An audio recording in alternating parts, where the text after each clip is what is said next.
अवधूत चिंतन श्री गुरुदेव दत्त श्री स्वामी समर्थ। तुम्हा सगळ्यांचं स्वामी श्रद्धा यूट्यूब चॅनलवर खूप खूप मनापासून स्वागत। स्वामी कृपेने तुमचा आजचा दिवस शुभ जावो, स्वामी महाराज तुमच्या सर्व चांगल्या इच्छा पूर्ण करोत हीच मी महाराजांनी प्रार्थना करते आणि आजच्या व्हिडिओला सुरुवात करते। आजच्या व्हिडिओमध्ये आपण एक खूप छान अशी गोष्ट बघणार आहोत आणि ही जी काही गोष्ट आहे, जे काही काम आहे ते तुम्हाला रोज करायचं आहे। येत्या 10 जुलैला गुरुपौर्णिमा आहे। गुरुपौर्णिमा म्हणजे आपल्या गुरूंचा दिवस आहे। आपल्या गुरूंप्रती कृतज्ञता व्यक्त करण्याचा हा दिवस आहे आणि या गुरुपौर्णिमेनिमित्त आपण सगळेजण सेवेकरी ताईदादा आपापल्या प्रेरणेने सेवा करत आहोतच। तर आपण आपल्या यथाशक्तीनुसार सेवा करत आहोत। पण बघा, यात अजून काही ताईदादा आहेत की ज्यांना अजिबात सेवा करण्यासाठी वेळ नाही, किंवा ज्यांच्याकडे आता काही नवीन सेवेकरी आहेत की ज्यांच्याकडे कुठलाही ग्रंथ नाहीये, किंवा ज्यांच्याकडे कुठली जपमाळ नाहीये, किंवा असेही ताईदादा आहेत की ज्यांच्याकडे वेळ नाहीये। मग यांनी काय करावं? बघा, गुरुपौर्णिमा आहे आणि गुरुपौर्णिमा म्हणजे आपल्या गुरूंसाठी आपल्याला सेवा करायची असते। आपले गुरु आपल्या आयुष्यामध्ये असणं हे खूप जास्त महत्त्वाचं आहे, कारण की गुरु जेव्हा आपल्या सोबत असतात ना, तेव्हा आपण कधीच खचून जात नाही। आपल्याला योग्य मार्ग दाखवणारे, आपल्याला चांगल्या मार्गाने घेऊन चालणारे किंवा योग्य दिशा दाखवणारे आपले फक्त गुरुच आहेत आणि गुरु आपल्या आयुष्यामध्ये असायलाच हवे। आणि त्यातल्या त्यात श्री स्वामी समर्थ महाराज हे ब्रह्मांड नायक आपले गुरु असतील तर आपल्या आयुष्याचं कल्याणच आहे। बघा, मी असं नाही म्हणत की तुम्ही स्वामींनाच गुरु करा। तुम्ही ज्या देवाला मानतात किंवा तुमची जिथे भक्ती आहे, तुम्ही ज्या देवावर श्रद्धा ठेवतात, तुम्ही त्यांना गुरु करा। पण आपल्या आयुष्यामध्ये गुरु असणं हे खूप जास्त महत्त्वाचं आहे, कारण की आपण कुठल्याही देवी देवतेची सेवा अगदी मनापासून पूर्ण श्रद्धेने करतो ना, तर ते आपल्यावर प्रसन्न राहत असतात आणि आपल्याला इच्छित फळ सुद्धा प्राप्त करून देत असतात। म्हणून लक्षात घ्या, आणि आपले स्वामी हे या ब्रह्मांडाचे चालक, पालक, मालक आहेत। त्यांची सेवा आपण जेव्हा करतो ना, बघा, तुम्ही कुठल्याही देवाची सेवा करा, ती शेवटी स्वामींनाच येऊन मिळते, कारण की स्वामी हे ब्रह्मांड नायक आहेत। म्हणून लक्षात घ्या, आपले स्वामी आपले गुरु आहेत आणि खरंच सांगते, या जन्मामध्ये आपण स्वामी सेवेकरी आहोत ना, हेच आपलं खूप मोठं भाग्य आहे की स्वामींनी आपल्या त्यांच्या सेवेमध्ये आणलेलं आहे। हेच खूप मोठं भाग्य आहे आपलं। जेव्हापासून स्वामी सेवेत आलेलो आहोत ना, तेव्हापासून आपलं आयुष्याचं कल्याण झालेलं आहे, तेव्हापासून आपलं आयुष्य उजळून गेलेलं आहे आणि इथून पुढे सुद्धा स्वामी नेहमी आपल्या सोबत असतीलच, यात काही शंका नाही। आपलं काम आहे फक्त सेवा करण्याचं। आपल्याला सेवा त्यांची मनापासून करायची आहे, भक्ती करायची आहे आणि सगळ्यात महत्त्वाचं म्हणजे सेवेच्याही पेक्षा महत्त्वाचं आहे ते म्हणजे विश्वास ठेवणं। विश्वास सुद्धा आपल्याला स्वामींवर असलाच पाहिजे, कारण की विश्वासाशिवाय तुम्ही कुठलीही सेवा करा, छोटी करा, मोठी करा, तासनतास बसून तुम्ही सेवा करा, कुठलंही पारायण करा, जर तुमचा त्याच्यामध्ये विश्वासच नाहीये तर तुम्हाला त्या सेवेचं किंवा त्या पारायणाचं तुम्हाला कुठलंही फळ मिळत नाही। म्हणून लक्षात घ्या की तुमचा विश्वास हा खूप जास्त महत्त्वाचा आहे आणि आपले स्वामी सुद्धा आपल्याला विश्वास बघून आपल्याला आपल्या सेवेचं फळ देत असतात। आपला त्यांच्यावर प्रचंड विश्वास असेल आणि आपण जे काही तोडकी मोडकी सेवा करतो, भले आपण सेवा कमी करत असू, पण आपला त्यांच्यावर प्रचंड विश्वास आहे, तेव्हा त्या सेवेचं आपल्याला 100% पूर्ण फळ मिळत असतं आणि स्वामी सुद्धा आपल्या सोबत असतात। आपल्या मनात थोडी जरी शंका आली ना कुठली सेवा करताना, तरी त्या शंकेमुळे आपल्याला आपल्या सेवेचं पूर्ण फळ मिळत नाही। म्हणून आपला भाव स्वच्छ ठेवून आपल्या स्वामींवर प्रचंड विश्वास ठेवून आपल्याला सेवा करायची असते। आपल्या विश्वासावर स्वामी चमत्कार करत असतात, आपला विश्वास बघून स्वामी चमत्कार करतात।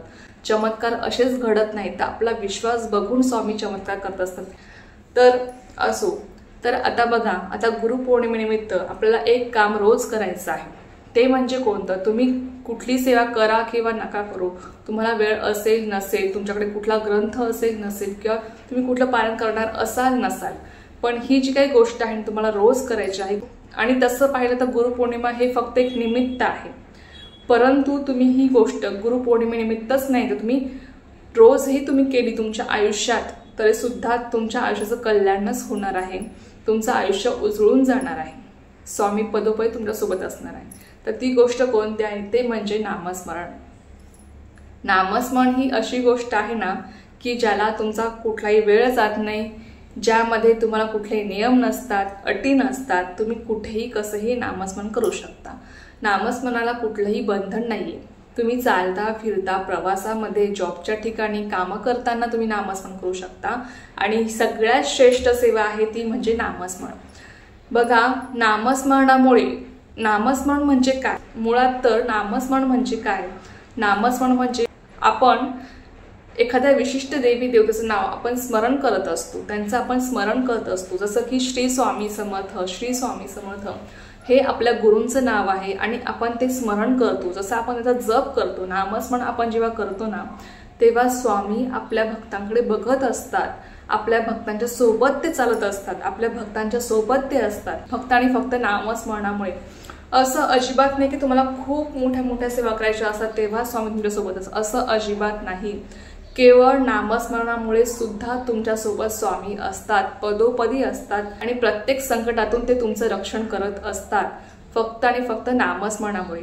स्वामी नेहमी म्हणायचे की जो मला जप करेल ना त्याला मी आयुष्यभर जपेन।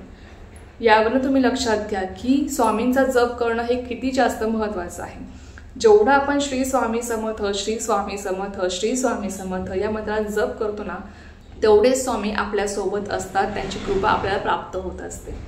बघा, आता मी तुम्हाला एक साधं उदाहरण सांगते। तुम्ही एखाद्या गर्दीच्या ठिकाणी आहात आणि तुम्हाला जर तुमच्या नावाने कोणी हाक मारली तर तुम्ही आपसुक काय करणार? तुम्ही वळून बघणार की कोणी मला हाक मारली माझ्या नावाने। तसंच अगदी नामस्मरणाचं सुद्धा आहे। जेव्हा तुम्ही कुठल्याही देवी देवतेचं नामस्मरण करता किंवा तुम्ही श्री स्वामी समर्थ या मंत्राचा जप करतात ना, तेव्हा आपसुकच काय की स्वामी बघता की कुठला भक्त मला आदरतेने हाक मारत आहे, कुठला भक्त माझं नामस्मरण करत आहे। आपसुकच आपल्या स्वामींचं लक्ष आपल्याकडे जातं आणि आपल्या आयुष्याचं कल्याण होऊन जातं। इतकी ताकद या नामस्मरणामध्ये असते। म्हणून लक्षात घ्या, तुम्हाला कुठलीही सेवा करायला वेळ नाही, तुमच्याकडे कुठलाही ग्रंथ नाहीये, कुठलाही पारायण तुम्ही करू शकत नाही, तुम्ही कुठलाही वेळ देऊ शकत नाही, जपमाळ नाही। आणि असं पण नाहीये की नामस्मरण करायचं म्हणजे जप करायचं म्हणजे जपमाळच हवी का?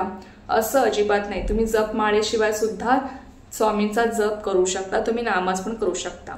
नामस्मरण तुम्ही कधीही कुठेही करू शकता। स्त्रियांनी घरातले कामं करताना, भांडी घासताना, स्वयंपाक करताना किंवा इतर कुठलेही कामं करताना तुम्ही नामस्मरण घरामध्ये करू शकता।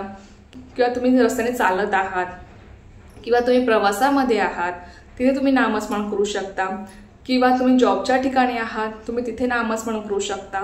नामस्मरणाला कुठलंच बंधन नाहीये। स्त्रियांनी आपल्या मासिक धर्मात सुद्धा तुम्ही नामस्मरण करू शकता। म्हणून लक्षात घ्या की नामस्मरण ही सगळ्यात जास्त श्रेष्ठ सेवा आहे आणि ज्याला कुठलेही नियम अटी नाहीये, कुठलेही त्याला बंधन नाहीये। बघा, जे स्वामींचे परमभक्त होते ना, बाळप्पा महाराज, चोळप्पा महाराज, हे केवळ नामस्मरणामुळे त्यांच्या जवळ होते। तुम्हाला माहित असेलच, फक्त आणि फक्त नामस्मरणामुळे आपण स्वामींच्या जवळ जात असतो। त्यासाठी अगदी अशी विशिष्ट सेवा करण्याची किंवा तासनतास बसून सेवा करण्याची अजिबात गरज नाही। तुम्ही जर तुमचे कर्म चांगले ठेवले, तुम्ही फक्त स्वामींचं सतत जप तुम्ही करत आहात, तुमचे कर्म चांगले आहे, तुमच्या मनात भाव स्वच्छ आहे, तुम्हाला स्वामींवर प्रचंड विश्वास आहे, तरी सुद्धा स्वामी पदोपदी तुमच्या सोबत असतात। प्रत्येक संकटातून तुमचं ते रक्षण करत असतात आणि तुमच्याच नाही, कुटुंबातल्या प्रत्येक व्यक्तीचं रक्षण ते करत असतात, प्रत्येक व्यक्तीसोबत ते असतात। म्हणून लक्षात घ्या की नामस्मरण हे खूप जास्त महत्त्वाचं आहे।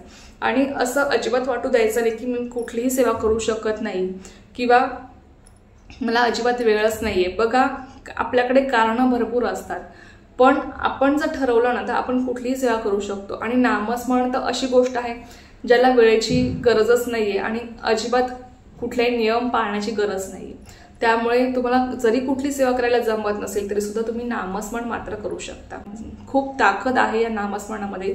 तुम्ही फक्त जर तुम्हाला अनुभव घ्यायचा असेल ना, तुम्ही फक्त गुरुपौर्णिमेपर्यंत स्वामींचं अखंड नामस्मरण करा।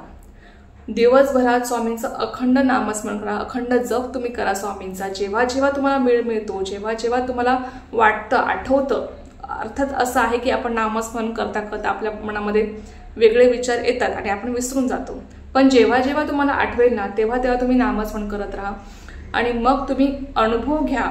गुरुपौर्णिमेपर्यंत तुम्ही नामस्मरण करा, कंटिन्यू करा आणि तुम्ही अनुभव घ्या की तुम्हाला स्वामी खरंच तुमच्या जीवनामध्ये किती चमत्कार घडून येतात ना, तुमचं आयुष्य किती सुकर बनून जातं याचा अनुभव तुम्हाला येईल।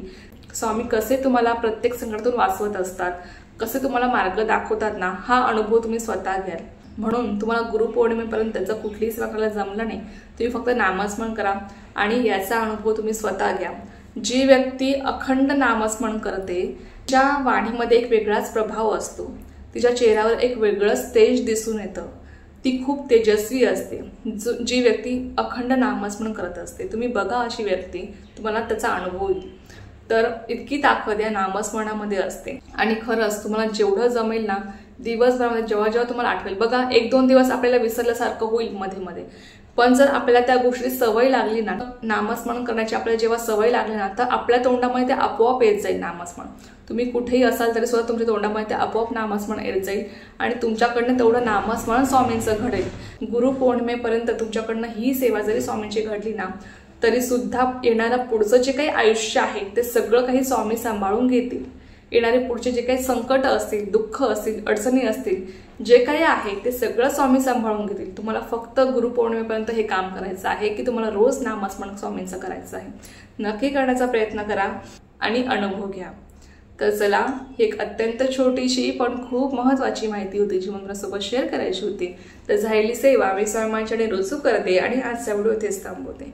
तुम्हाला जर माहिती आवडली असेल तर व्हिडिओला लाईक, शेअर, सबस्क्राईब करायला विसरू नका। पुन्हा भेटूया अशाच एका नवीन व्हिडिओ सोबत किंवा विषयासोबत। तो पण सर्वांना श्री स्वामी समर्थ, जय जय स्वामी समर्थ।